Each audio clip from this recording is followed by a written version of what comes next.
Well, good morning, good evening, and good afternoon, depending on where you are in the world. My name is Stephen Griggs, and I'm the VP of Sales Engineering here at Ragent. I'll be pulling double duty as I have the honor of being both your host and presenting today. Please know that today's webinar is being recorded and will be archived and posted to our partner portal, so you and others can view it at your convenience. We currently have muted everyone except our presenters. If you have any questions, please type them in the chat section. You'll find that chat icon down at the bottom of the taskbar. We'll be taking breaks on two separate occasions to answer questions. So you can put those questions in the chat, and then we'll get to them during our question breaks. That's it for this morning's housekeeping topics. So first, let me introduce our first speaker today and co-host. This is Mr. Andrew Martin, who is Ragent's Director of Product Management. So take it away, Andrew. Well, thank you, Stephen. Yes, well, I'm Andrew Martin, and today we're going to be talking about some new products that we're releasing, and they are focused on government and defense. And when I get into it, I'm looking at some of the things that, some of the reasons we've built these products, some of the challenges that we're trying to alleviate with this. And when we are thinking about some of the areas with licensed radios and these specific frequencies, there's limited options right now with what's available in the industry. For those of customers that are working with the license-free spectrum right now, many customers realize that it can get very congested with a lot of equipment on there, a lot of noise coming in from in-band and out-of-band type of equipment. And for those that aren't working with Ragent equipment yet, there's a lot of issues that people realize when there's difficult with range, difficulty with getting around obstacles, and all the extra equipment that's needed to deal with those type of obstacles. So that's some of the issues of the day that we're trying to really alleviate and work with. So today's presentation is to introduce two different breadcrumbs, 4 products in total here. I have on the screen the Peregrine for licensed frequencies on the left, and many people are familiar with the Peregrine. Also, on the right is the Condor, and that's a new breadcrumb that we're introducing today for the first time. The Condor is going to look a little familiar because that's a smaller shape, very much like the Sparrow product that we have, but it's dealing with custom frequencies here. Some frequencies I'll get into in a moment, kind of describing them. So each of the different product lines or breadcrumb lines have their pros and cons. You'll kind of see the larger or smaller form factor, and then some of the performance differences between the two. I'm going to get into some of the details right now. So starting with the Peregrine, a lot of our partners are familiar with the Peregrine. It's our highest quality, rugged and durable breadcrumb unit. It's really meant for the rugged outdoor environments, really built on our mining experience and our military experience. So it's built for all the outdoor worlds that we expect this type of government or defense type application to get into. So I've got 2 different models here. On the left side, it's the 4431. And that is a radio that has 2 of the 4.8 gigahertz radios. It's got a single 3.6, and then it's got a 1.4 gig radio in there as well. Those are all 2x2 radios, and you can see some of the transmit power between 28 and 30 dBm on that. Something to note is that is per chain. So since they're 2x2s, you can expect additional power or performance when you add up both chains together. Something else to note about the Peregrine We do use and we partner with a strategic partner to work with amplifiers when it's relevant for these sort of licensed radios in areas where additional power is permitted. So there's situations that we've got a strategic partner that can help with amplifying this radio to 5, 10, even further watts. So there's a lot of power available for some of the custom applications. The Peregrines are also high throughput. I'm listing the 3.5 gigabit combined data rates. This is what you would expect out of a typical Peregrine. Because these are going to be on licensed frequencies, you would not expect a lot of noise or other interference to affect the performance of this. So you should expect really good range, good throughput that you would normally want out of a ideal situation with a Peregrine. You'll be getting that with this sort of series. The other radio here, the 4440 on the right, this is 3 of the 4.8 gig radios. This is a little bit different from things that we've done in the past with the Peregrine because this is 3 of the 3x3 MIMOs. So each radio having 3 antenna ports. That's 9 antennas that come out of this thing in total. But that's going to provide a lot of power, a lot of bandwidth potential to come out of a single radio. Moving on, just a few other things, and I won't go through all the details, but just a note with each of the frequencies, in the 1.4 gig range, we have 100 megahertz of spectrum that we're working with. Same with 3.6, there's 100 megahertz to work with. And then at 4.8, there's 140 megahertz of spectrum to work with. And then again, you can kind of see the power and the receive sensitivity that some of these are working in. But switching over and thinking about the Condor, this is a smaller form factor. It's going to be a 2 radio instead of a 3 or a 4. The first one is the 1422. And so this is going to have one radio at 1.4 and then one radio at 2.2. And then the second radio is dual 2.2 radios. And then these are both MIMO, so these are going to have 2 antennas per radio. These are going to be also very, very capable, very fast radios. So this is built on a good high-speed platform. You can expect a lot of the full power range that we're looking at, I guess, on my next slide. But the speed that I'm listing here for the combined data rates is 1.7, and we really do expect these to be high-performance products. This Condor here it does have a look like the Sparrow, like I was mentioning, but it's got all different internals. It's got a very rugged and environmentally solid type of platform. So the Condor really is built for this sort of application. And the application Stephen's going to get into in a minute, talking about where we see some of the fits, particularly in the government and defense type areas. Last thing to kind of show off here, just some of the spectrum. I guess again, the 1.4 is working with 100 megahertz. The 2.2 also working with 100 megahertz of spectrum to work with. You can see the power output and the receive sensitivity on that. Just a few notes that the power is again per chain.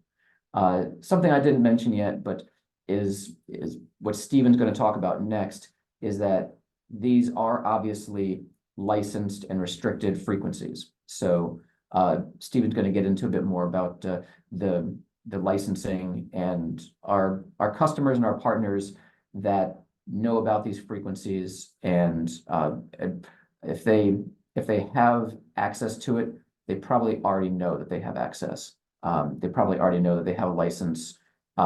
This isn't something, Stephen will get into a little detail, but this isn't a thing where people can generally apply to their local government and deal with a little bit of paperwork. This is something that you have to have very specific purpose and authority to use these sort of frequencies before you can get access to them and before you can get them turned on.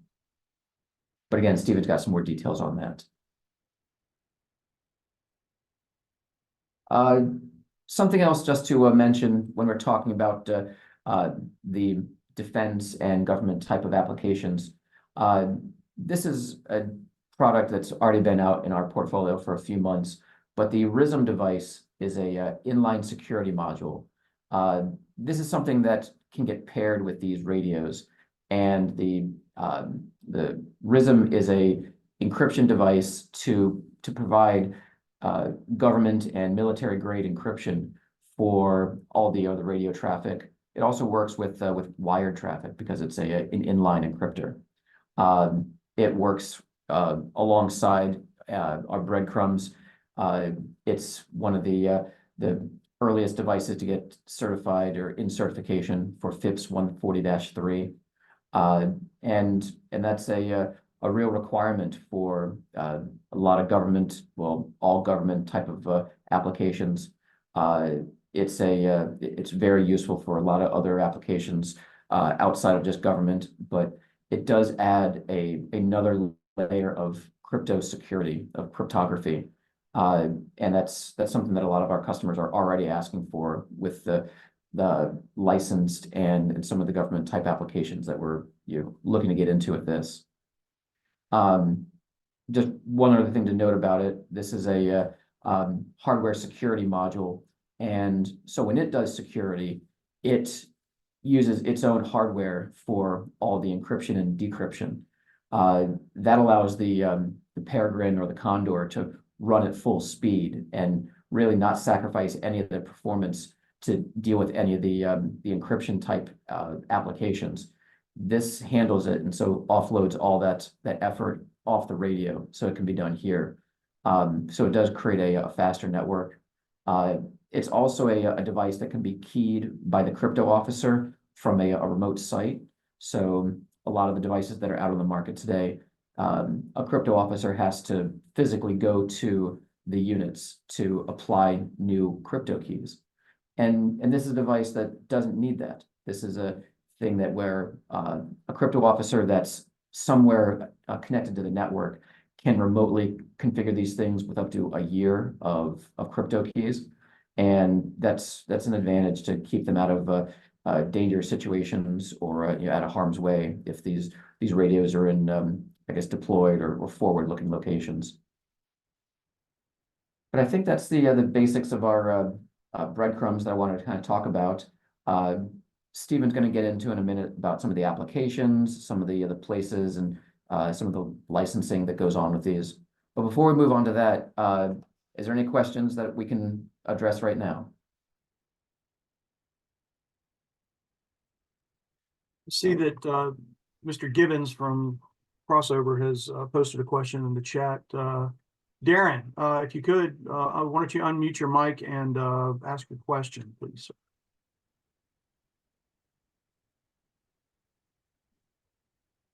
Darren? Sure. Thanks, Stephen. Yes, sir. It's just asking these frequency bands, are these 3GPP bands?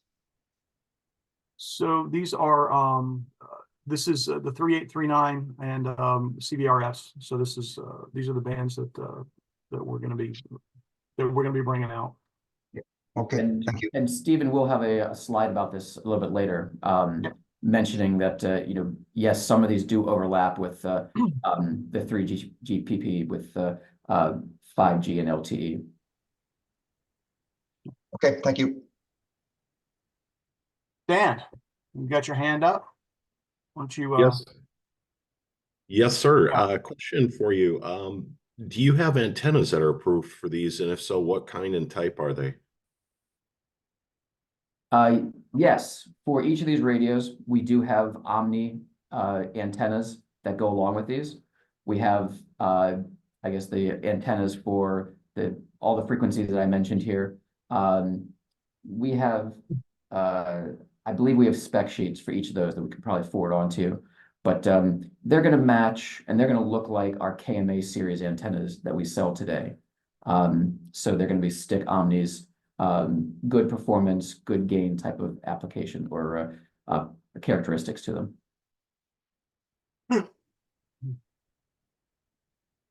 Does that do it for you, Dan?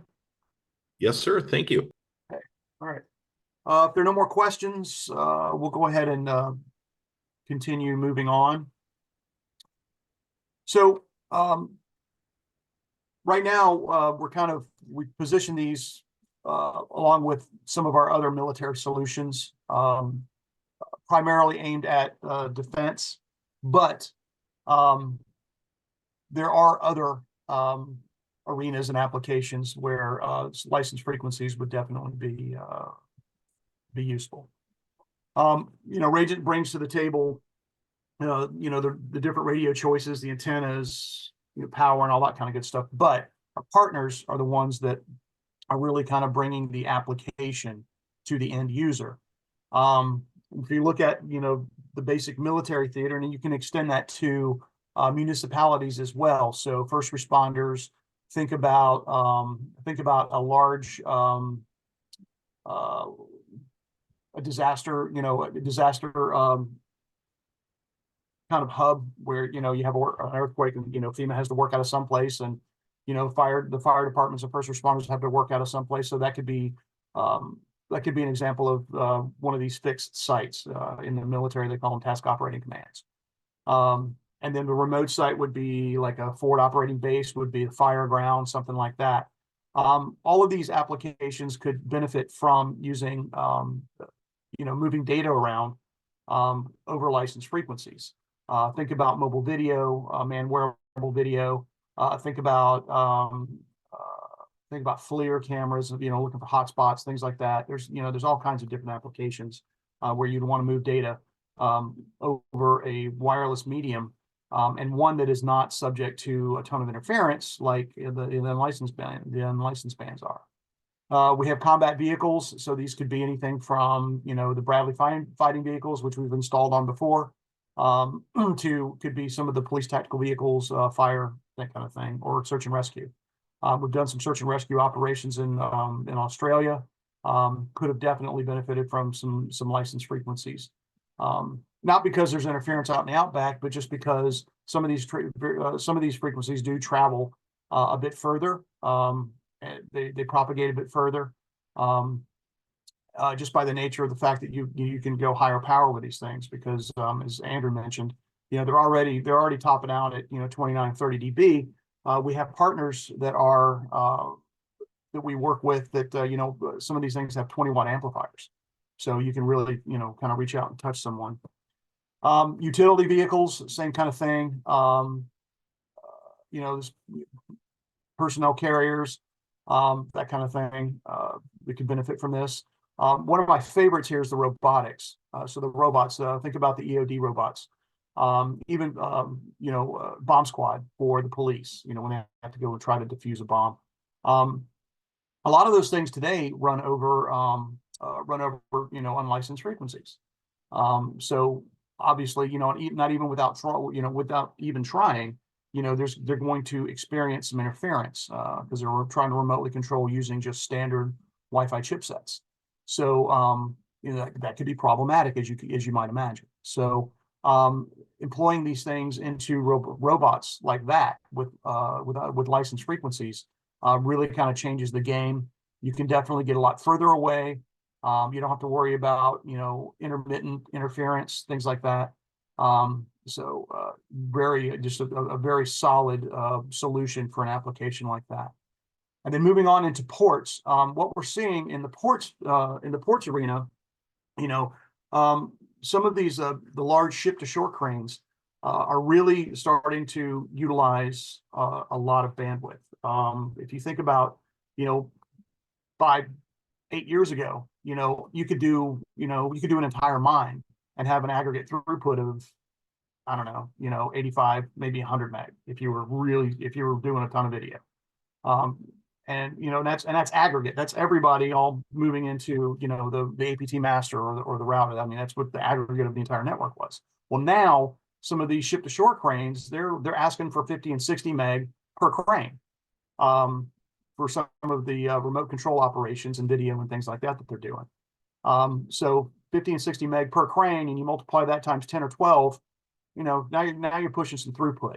On top of that, you've got a lot of ship-to-shore radar, which, as we all know, interferes works as interference in the 5 gig range. So, and then 2.4, anybody trying to use 2.4 out there in the Wild West, knows it's you're going to be interfered with. You've got 3 usable channels, and that's it. So, without having to deal with DFS, without having to deal with interference, these licensed frequencies in a marine environment could really, really be beneficial. On top of that, transportation, one that's not really on here, we've currently got networks that are deployed using 4.9 because they rail, think about light rail, that runs up against public safety. So it's not that difficult for them to get a license for 4.9. And so there's you have the ability to run, light rail systems over 4.9, and we've got a couple of deployments right now doing that very thing. And that really does make a difference. Some of those systems are 5 gig and 4.9, and you can see, 5 gig, you have a bit of flexibility when it comes to frequency. So there is some of that, but 4.9 kind of changes the game and allows you to really, get some range, not be messed with too much, and your throughput is substantial. So let's talk about some of these frequencies. So 2.2, this is going to be mostly, your Department of Defense, commercial aircraft flight testing. You've got NASA, you've got DoD, a lot of aircraft stuff. Could this be a solution for drones, for some of the larger drones? Absolutely. So this is something that could definitely play in those arenas. ACMA in Australia. This is for television broadcast services and stuff like that. So this is something that could be useful if you've got customers that are working with those applications. 1.4. This is the 5 gig new radio frequency band with uplink and downlinks. These were auctioned off by the FCC. Then this is specifically in the U.S. And Verizon Wireless, at least in the U.S., is working in that frequency area as well. I would like to talk about 3.6, the 3.6 band. This is the CBRS, band. Now, we have had a customer in the past, the NFL, when Ragent was providing all the coach-to-coach communications for the NFL. We were doing it over 3.6 and 3.8. So this, and it was all CBRS. So the only difference here is there's a base station to subscriber type of relationship. So the radios that are the subscribers have to request permission to transmit once every, I think it is 24 hours. But we do that in firmware. So it's nothing that you guys have to, there's nothing that the application user would ever really see, as long as all the radios are up and running. And as long as the radio that you have tagged as your base station is up before all the subscribers, then that was it. In that particular instance, we had the base station was on sidelines with the communications card. So it got fired up first, and then all the coaches wore the belt packs, and those were the subscribers, and it worked seamlessly. So and it worked really well because those were man wearable belt pack units. And if you've ever spent any time around any NFL players, these man mountains are really good at blocking RF and stuff like that. So when you're standing around the sidelines, there's quite a bit of obstruction, and it worked really, really well. So and then 4.8, 4.9 in the U.S. at least, this is not only DoD and military, but this is also first responder. So if you're dealing with customers in public safety or first responders, they have access to this. So it's just a matter of filling out the paperwork and getting authorization. So you might ask yourself, how do I go about getting licensed frequencies? Well, or access to licensed frequencies. It is a challenge because you're dealing with the government. And where there's government, there's bureaucracy. And so you all, at least in the US, you're going to be looking for, you're going to be looking to contact the FCC. What you're gonna have to identify, like you're gonna have to tell them what you're going to be using these radios and frequencies for, and they'll tell you whether or not you have authorization, or this is something that can be done within this band.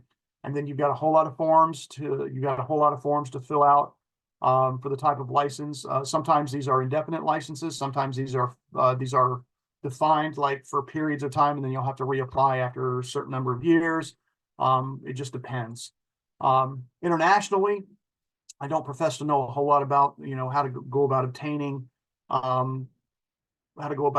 stuff in every country, but it typically involves conducting testing and certification. So the regulatory body will probably need a sample of the radio, and they'll have to test it against their own criteria.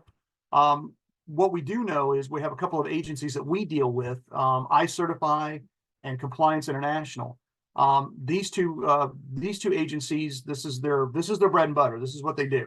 So you contact them, and they'll give you all the steps that you need to go through, or your end user, I should say, has to go through to obtain permission to operate in these frequency bands. But you do have to work within the regulatory body of whatever country that you're operating in.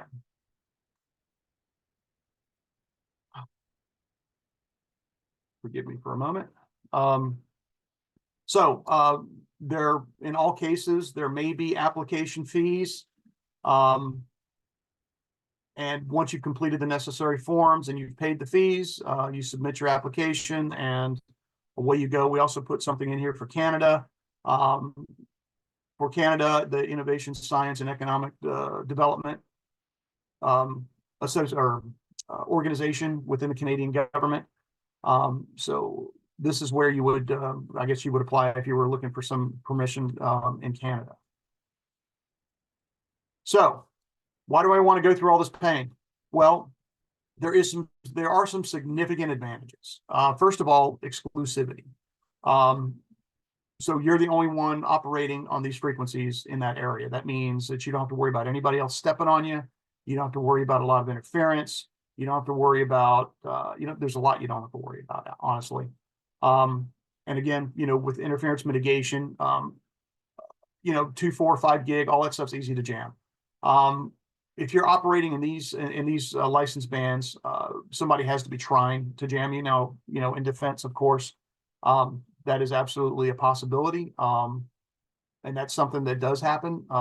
If you think about, we've been doing 4.9. We've actually been doing 4.9 with the military for quite some time on a couple of programs, and it works, and it's been working really well. And this is moving radar data and stuff through the air without, so they wanted to do it, of course, all wirelessly. And some of the ranges they're getting are very significant using, simple omni antennas, because you don't have the interference you don't have the interference you've got basically clean spectrum. And then again, with the higher power limits, we've got a partner that we work with that provides, up to 20 watt amplifiers. So if you're doing 20 watts, on some of these frequencies, you can go a long way and reach out and touch somebody, and you can move, hundreds of megabits of data, over that range. So there are some significant advantages to obtaining licenses for some of these frequencies. And then also you have predictable performance in that the license frequencies are regulated. So if you have somebody interfering with you, you can actually report them, and you can get them knocked off. But conversely, that can happen to you if you're not operating with authorization. So you just have to be, you have to be authorized to do this. Also, security. If somebody wants to, So we all know with unlicensed frequencies, you can pull out your phone and you can take a look at, the frequencies that people are transmitting on. You can see that. It's very, very public. With these licensed frequencies, somebody's going to have a full-on spectrum analyzer to do that. So it's not going to be just everybody with a phone find out where you're transmitting. So that's another distinct advantage as far as security goes. Long-term planning, again, you have leases for these frequencies. Some of them are indefinite. Some of them have defined. Some of them have defined amounts of time. So you can plan. It's something you can definitely plan on. If you're using unlicensed frequencies, it's we all know it's the Wild Wild West. Anybody can turn anything on at any time, and mess around with what you're trying to do. So being able to utilize licensed frequencies could definitely help you in the planning stages, especially for long-term projects. There's some drawbacks, of course. There's a cost associated in a lot of cases. There's going to be a cost associated with acquiring the licenses. And there's going to be limited availability of spectrum in certain regions. So you're not going to be able to use all of these wherever you are.